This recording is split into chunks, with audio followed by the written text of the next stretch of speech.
As the implementation of the Affordable Care Act, or Obamacare, progresses, the Department of Health and Human Services is taking away the religious freedom that all Americans are guaranteed by the First Amendment by requiring that all employers, regardless of religious conscience, provide all forms of contraception to their employees and even to minors without the knowledge of their parents. In response to this assault on the Constitution, Catholic leaders are stepping up and are searching for what can be done within the bounds of the law to deliver quality health care that follows the ethical and religious directives for Catholic health care services. The Make Straight the Pathway Conference was held in Houston, Texas in March of 2013 on the campus of the University of St. Thomas to shed light on the critical problem of providing quality health care and protecting everyone's religious freedoms.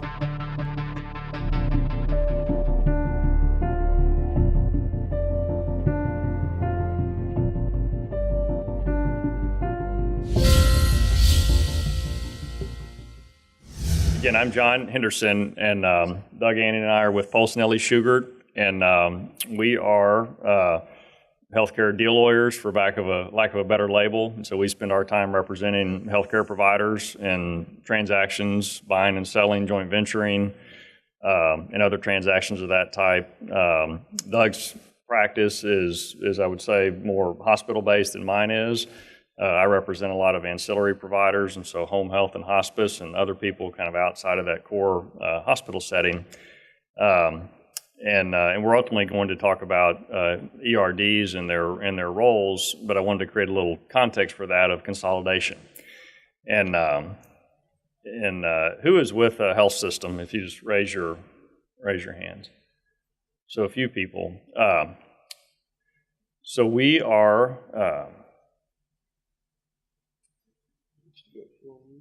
Okay, and so the context for this is really to set the stage, which is consolidation is driving a lot of the alignments and partnerships between people that raise ERD issues that don't exist when Catholics stay among Catholics and don't interact with non-Catholics, and that's what really drives the issues. So we very much have this theme of consolidation that's rampant, and it is driven by healthcare reform to a large extent, and so sort of throughout history, there's been deal activity and people have bought and sold, but it's just at a crazy dynamic pace now, and healthcare reform has been the impetus for a lot of that. And so, why is consolidation happening? It's really a drive for transformation. And it's a goal to get to a future that the government has defined and how healthcare will be delivered and paid for, that has a quality difference to it, has a delivery model difference to it, and ultimately they believe better care and less care.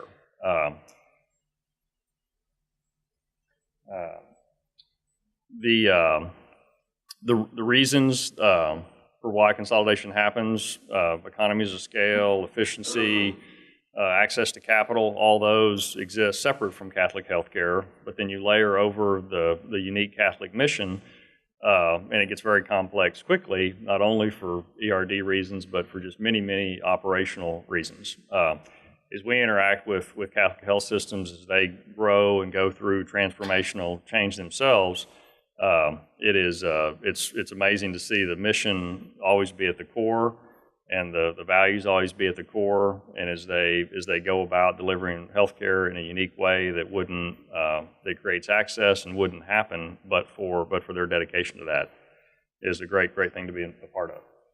This just is a slide that if any of these slides did not make it into any handout ahead of time, but if you would like them, we can make them available and give some history of how healthcare reform has evolved.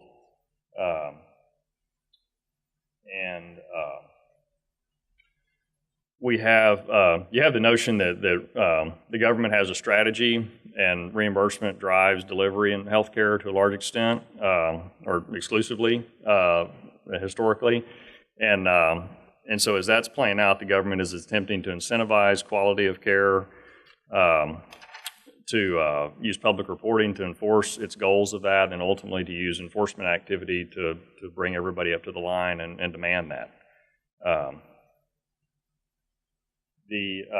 some of the factors causing consolidation, access to capital is a classic one, achieving economies of scale for operational purposes, so bringing more assets together and managing them better with fewer people, and then payer leverage. The bigger is better, and so when people ask me about what the theme is and what matters, it's hard not to say bigger is better.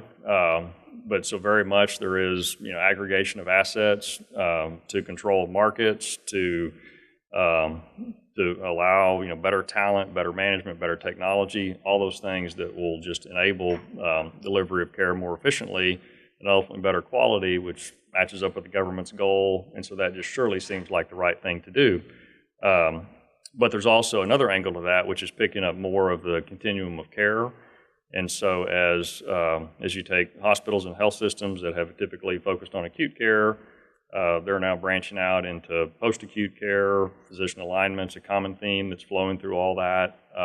And so you end up with all the care assets in clusters or in bundles in particular geographic markets. Some will span the U.S., some will be more niche geographically, but that's ultimately what's going on. Consolidation happens or has happened for hospitals and healthcare systems really in 3 stages. The first stage was through physician practice acquisitions and alignment strategies that have taken the form over the years from services agreements all the way to clinical integration at its ultimate level of integration. Second stage being hospitals and health systems buying and selling one another through acquisitions, joint ventures, joint operating agreements, but arrangements that brought them together and allowed them to offer more services, deeper expertise, greater access to capital, classic economies of scale. And then the third stage is, as I mentioned, is bringing other assets into the continuum of care.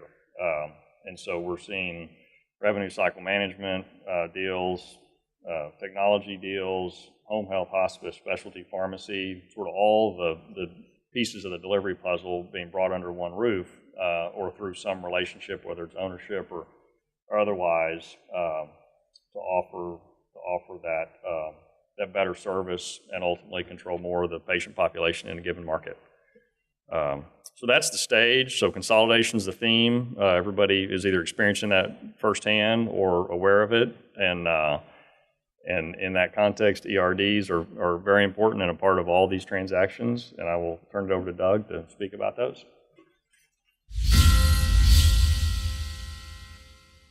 So John set the stage that consolidation is the theme in healthcare right now. And whether you are physicians, whether you are payers, whether you are ancillary healthcare, whether you're health systems, there is a tremendous amount of consolidation going on. And what I want to talk about is what that means for Catholic healthcare providers, and especially with respect to the ERDs. And so this first slide is really more kind of a joke than anything else, but there are 3 traditionally learned professions. There is the clergy, there is medicine, and there is law.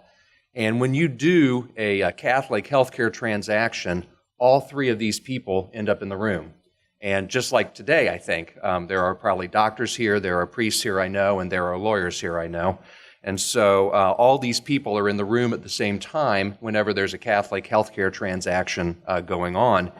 And one thing that keeps all of us united, these 3 professions, is that we were all trained to have opinions. And so when you get us all together in a room, we all have opinions, and we all are really pretty staunch with our opinions, and there's usually a fair amount of ego that goes along with holding on to those opinions. And so I just want to start with the caveat that I'm just an attorney.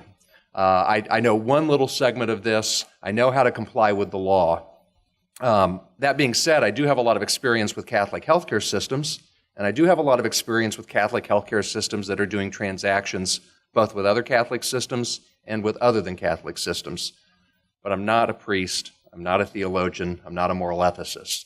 And so I will say some things in the next 20 minutes that maybe sound like I'm trying to be one of those things, but I'm really not. And at the end of the day, all I can do is the legal part and put a deal together, and I always have to defer to the ethicists and the moral theologians that really understand the ERDs, that are trained in the ERDs, and give opinions surrounding them. So, as John points out, consolidation is driving many things, most things in healthcare right now, and especially with systems, hospital systems, and that's primarily who I work with is Catholic hospitals and health systems. There's a whole lot of activity going on right now. And sometimes it's easy because a Catholic system merges with a Catholic system, or a Catholic system acquires another Catholic system, and life is fairly easy in those transactions. You still have to figure out deal points. You still have to figure out business points. You still have to figure out legal points. But there's a commonality of interest around the ERDs when Catholics systems are dealing with Catholic systems.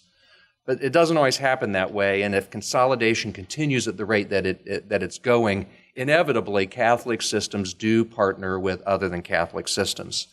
And so it's hard enough to do a deal when you're trying to deal with legal points and business points. But then when you layer on the ERDs on top of that, it's just an additional level of complexity that you have to work with when you're dealing with a potential affiliation partner. And so usually when you're dealing with an other than Catholic partner, at most they have some very vague sense of what the ERDs are. And I assume everyone knows what we're talking about, the ethical and religious directives for Catholic healthcare delivery. And so at best, your partner, your other than Catholic partner, has a very hazy idea of what the ERDs are, and probably a lot of misinformation about them, and probably a lot of mythology that surrounds their perception of what the ERDs are. And so the very first thing you have to do when you're doing a transaction with a non-Catholic partner is really to introduce them to the ERDs and introduce them in a way that's helpful and productive to the negotiations. And so it's not helpful and productive to come into the negotiating room and throw down the 5th edition of the ERDs and say, read them, inwardly digest them, and follow them. That's not usually the best way to make friends with your new non-Catholic partner. And they're probably coming into it with some biases as to what the ERDs might be or what they think the ERDs might say. And so I like to begin with the shared vision. If two partners are coming together to do a deal, it's because they believe that they're better together than they are apart. And even if one of the partners is Catholic and the other partner is not, the sole reason they're in the room together is because they believe they're better, stronger together than apart. They're better able to provide care to the indigent. They're better able to provide services in an underserved community. So you always have to go back to that fundamental reason why you're in the room together is because you have a shared mission. And so that builds part of a foundation of trust among the parties. The second thing I like to do is start off with the parts of the ERDs that many people may not know are there, and that your partner may not be aware that there's many parts of the ERDs that they would adhere to, sign on to, endorse. We have them here on the slides: respecting the dignity of human beings, fair and just wages for employees, the value of pastoral and spiritual care, and respect for the professional-patient relationship. These are 4 or 5 of the major sections of the ERDs that if your other than Catholic partner sat down and read them would probably agree with everything they say. And so I like to start with sort of some education about the ERDs to again build trust that this isn't a foreign thing. This isn't something that your partner should be scared of. This is something that they can read and understand and probably already agree with. So once you've kind of built a foundation of we're in this room together because we believe we're better together than we are apart, and once you've gone through a portion of the ERDs that your partner is probably in agreement with, then it's easier to start getting into sections of the ERDs where you may not be on the same page. Usually what that centers around is the portions of the ERDs that talk about certain prohibited procedures. And that sometimes starts to be the source of disagreement or potential conflict between a Catholic and an other than Catholic partner. But even there, again, I think often your non-Catholic partners are coming in with a bias. And they're going, well, this is just a bunch of rules. I'm not Catholic. This is just a bunch of rules that's going to tell me what I can't do. And there, my goal is to sort of narrow the potential range for disagreement. Because even when you get into the prohibited procedures portion of the ERDs, there's still not going to be a lot of disagreement. And if you actually start talking about it with your partner, you'll realize, and they'll realize, that you still have a lot more commonality than they might think. And examples that I give here are abortions. Very few hospitals perform abortions, even other than Catholic hospitals. I mean, it does happen, it does occur, but usually an elective abortion is not something that most hospitals provide as a service. And so usually that's not a source of disagreement. End-of-life care. More often than not, secular and Catholic hospitals approach the end-of-life care with pretty much the same, so that usually isn't an issue either. Even assisted suicide, which occurs in so few states that it's rarely an issue, and even in states where it does occur, most hospitals, for instance, Washington, I'm working on a transaction in Washington. Washington is a state that allows physician-assisted suicide. But the hospitals, even the secular hospitals, don't do that within the hospital.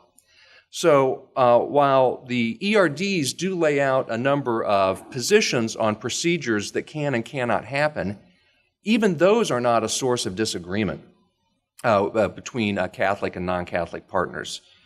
Where you are probably going to have a divergent path is when it comes to sterilization and contraception. And I've listed some of the issues here where sometimes there are discussions. A non-Catholic partner getting ready to affiliate with a Catholic entity will say, well, we provide tubal ligations in our facility, and you're going to tell me that I can't do that going forward. And yes, that is true. So that is sometimes an area where a non-Catholic partner has procedures that are going to conflict with the ERDs. Vasectomies don't really come up that often in a hospital setting. It's almost always done in a private physician setting. Elective contraception doesn't come up that much in a hospital setting because it's usually a doctor in the own doctor's office that's prescribing the medication. And then employee health benefits certainly are an issue. So a lot of times you have a secular health system that allows contraception and other things to be provided under the employee health insurance plan, and that would change when they come into a Catholic system.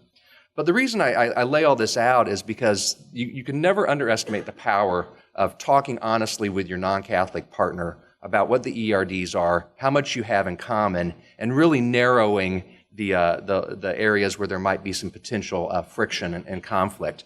Because then if you can do that, narrow it down to just one or two issues, it's a lot. That's an obstacle or a hurdle that can be cleared. And so that's what we're always suggesting when it comes to the ERDs and educating non-Catholic partners about them. Just to give an example, to narrow the issues, one transaction I was working on had two hospitals. One was Catholic, one was other than Catholic. And the other than Catholic hospital sort of came in with this bias and, oh my gosh, we really do want to partner with you. We really would like for you to acquire us, but we're secular and we don't want to be Catholic. And what does it mean to follow the ERD? So we sort of went through this process that I've just laid out.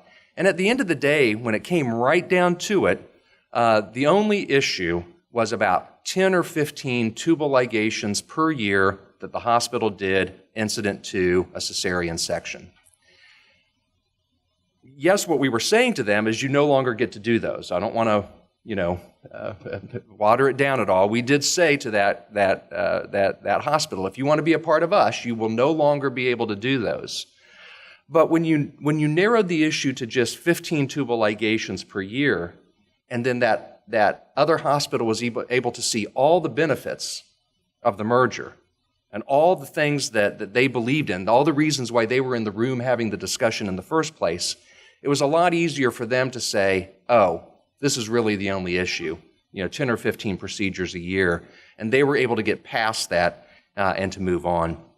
And the last point I'll make on this slide is that never underestimate the power of communication and peer-to-peer communication. All the deals that have been successful in my experience have been when you get doctors talking to doctors, when you get board members talking to board members, when you get executives talking to executives. So it's a lot better when you have an OBGYN talking to an OBGYN instead of me trying to explain to an OBGYN what they can and can't do.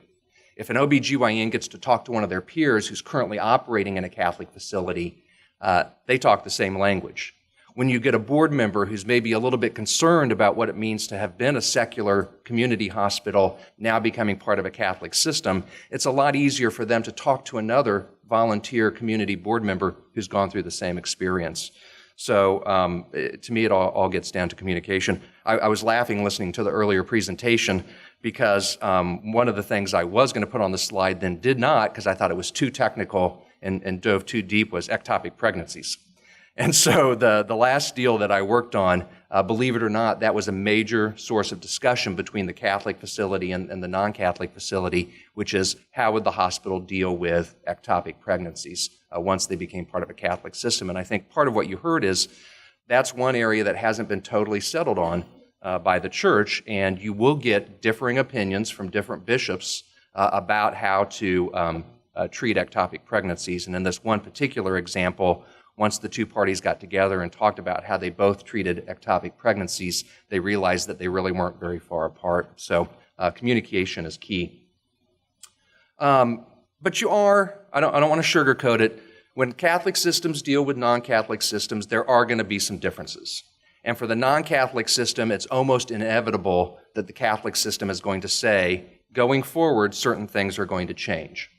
And so you do have to deal with those issues, and there are varying ways of resolving them. The first is sometimes you just say to your partner, if you want to be affiliated with us, you can't do X, Y, and Z anymore. And sometimes, that works. The example with that I just gave about the hospital, that when it came right down to it, the only thing that was going to change was 10 or 15 tubal ligations a year. They were able to say, all right, we're willing to stop doing those. The greater good of the affiliation is what's more important. Sometimes what you have to do, and you have to be concerned about material cooperation here, but a lot of times there are other alternatives for these services in a community. So a lot of times if we're talking about tubal ligations or vasectomies or contraceptive benefits, we do say to the secular hospital that's joining, well, you're not going to do that anymore, but it's not like the service is gone from the community. If patients are out there wanting this service, we're not going to provide it. We're not going to help them get it, but the service is still available. There are other doctors' offices. There are other hospitals. There are other ambulatory surgical centers.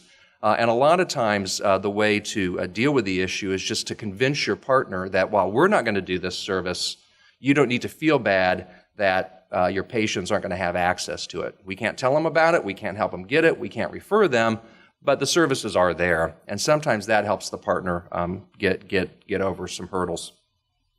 There are more sophisticated ways to deal with some of these issues, what we call sometimes governance and financial carve-outs, hospitals within hospitals. Each deal is somewhat different, and how you deal with these issues varies from deal to deal. And although there certainly is consistency across the church, it is true that not every bishop interprets every ERD exactly the same way. And so it takes a lot of coordination with the local diocese to come up with structures that the local bishop will find acceptable. And we do a lot of these transactions all over the country, and we have found some variation where a structure that was satisfactory to one bishop, when we try to do a similar structure in another diocese, may not be satisfactory to that bishop. And you do have to respect the local authority. I mean, that is the way it works. You may have heard about some of the other structures that are going on with Catholic facilities. There's what's sometimes referred to as the Providence Swedish model. Providence was a Catholic system, Swedish was a Lutheran system, and they came together. And they came up with a structure that allowed Swedish to continue doing certain procedures that would not occur within a Catholic hospital, but they were able to structure the affiliation in such a way that they were able to benefit from being part of a larger system. But Swedish didn't have to stop doing certain procedures. They created enough distance, sometimes called an iron curtain or an ethical wall, that allowed Swedish to keep doing certain procedures, even though they were procedures that would not occur in a Catholic system. And then sometimes, and again, depending on the diocese and the bishop, some bishops will make certain allowances if a hospital is the sole community provider. So again, they would not be procedures that would be occurring within a Catholic church, but if a secular church is affiliated with the Catholic system, and that secular church is the sole provider, the only source of acute care, then sometimes some bishops do make some allowances. When you're dealing with other than Catholic partners, you do have to be careful about language. We tend to want to come in and say, here are the ERDs, you will comply. You are subject to, you will be bound by. And for people that are not Catholic, that sometimes makes them nervous. And so some of those buzz phrases make them nervous. But a phrase that we've found means almost the same thing legally and morally is that your secular partners agree not to do anything to cause you to fall out of compliance with the ERDs. It really means the same thing. It means they're not going to do prohibited procedures because that would cause you to fall out of compliance. But that's a little bit easier phrase for them to swallow than you will be bound by, or you will comply with or be subject to. Secular partners also many times want to have an agreement that they get to remain secular. They're coming into a Catholic system. They're going to agree that certain procedures won't be performed within their facility, but they're not quite ready yet to take on the mantle Catholic. And so it's important for them to remain secular. That's very common if your partner is a government entity. I mean, if your partner is a government hospital, they cannot, because of the Constitution, say that they're going to be Catholic. And sometimes what we deal with, instead of saying, here are the ERDs, you're going to be bound with them, we contractually build that into the agreement between the Catholic and the non-Catholic system. We just say, in the contract that creates the affiliation, we just say, here are procedures that you're not going to perform. It's a matter of contract. It's a matter of civil law, not a matter of ERDs or canonical law. I'll just end with giving a couple unique situations that will come up frequently in consolidations and certain situations that trigger ERD discussions. If the Catholic health system's partner is an academic medical center, a lot of times the ERDs will come up because the medical center has to be a teaching hospital. And the teaching hospital is affiliated with the university, and for the university to be accredited, they have to provide a full range of educational opportunities to their medical students. So sometimes ERDs will come up in that context. If your partner is a government hospital, like a state hospital or a county or city hospital, those affiliations can be done, but those government hospitals have to be very careful about saying, we are Catholic, we are becoming Catholic, we are bound by the ERDs, because we can't forget about that thing called the Constitution that says no government entity can endorse a religion. And so state hospitals or government-owned hospitals cannot say, we will become Catholic. They can say, we will not prescribe contraceptives, we will not perform abortions, we will not do tubal ligations. So by contract, they can agree not to do certain things, but they can't say, we will become Catholic. Let me just move on to one more slide here. And that is communicate early and often with your local bishop. Anytime you're doing one of these deals, you have to have the local bishop on board early. You need to go beyond the bishop when you're communicating. You also need to take into account local health officials. So sometimes local health officials, whether they're state or city or government, will be concerned about a reduction in services in a community. And so having conversations early and often with them is an important part of getting a deal done. Unfortunately, sometimes there is negative press. Sometimes Public groups, advocacy groups are against Catholic healthcare systems. And so you need to have a good PR and communications plan ready in case there is any negative publicity. And then it doesn't happen very often, but it has happened, and we've been involved with it. Sometimes there are legal challenges from the ACLU or other organizations. And so if you think that's a risk, you need to be having a legal strategy developed. I'll just end by saying, circling back to the beginning, consolidation is happening. Catholic healthcare providers will be consolidating with other than Catholic healthcare providers. The ERDs will be a topic of discussion. Continuous communication with your partner and education and building trust will almost always carry the day. Eventually, this has almost always been my experience, non-Catholic partners believe enough in the greater vision of the affiliation that they'll eventually reach a comfort level. And I've never seen a deal yet fail strictly because of the ERDs. So it's who we are. It's how we deliver health care. We shouldn't be shy about it. But when we're dealing with people that don't share the same beliefs or don't prescribe to the ERDs, there are ways to still get those deals done. So we'll stop there and see if anyone has any questions. Hi, I'm Jeff Gardner, and on behalf of the John Paul II Life Center and the Christus Medicus Foundation, thank you for watching this presentation. The need for more crisis pregnancy centers and Christ-centered medical practices throughout the United States is critical and ongoing, and we'd like to encourage you to get involved. Before you do, there are a couple of important takeaways that we'd like to leave you with. First and foremost, develop a strong and clear vision of what it is you want to create. Be sure that you understand the distinctions between a crisis pregnancy center, a family practice clinic, an OB/GYN clinic, a multidisciplinary medical practice, or a sonogram center. Familiarize yourself, too, with the not-for-profit laws as they pertain to healthcare in your state. John Paul II Life Center operates within the state of Texas. Your laws may vary. Also, before you begin either to explore a crisis pregnancy center or a Christ-centered medical practice, get the blessing of your bishop. Get a committed and unified board. If you can, get the cooperation of your local Catholic hospital. Organize and identify physicians who can be key in helping you getting your project off the ground. Develop a strategic plan, and within it include the right professionals, those that you'll need to advise you in all aspects of your endeavor. Familiarize yourself with the fundamentals of fundraising, communication, and education.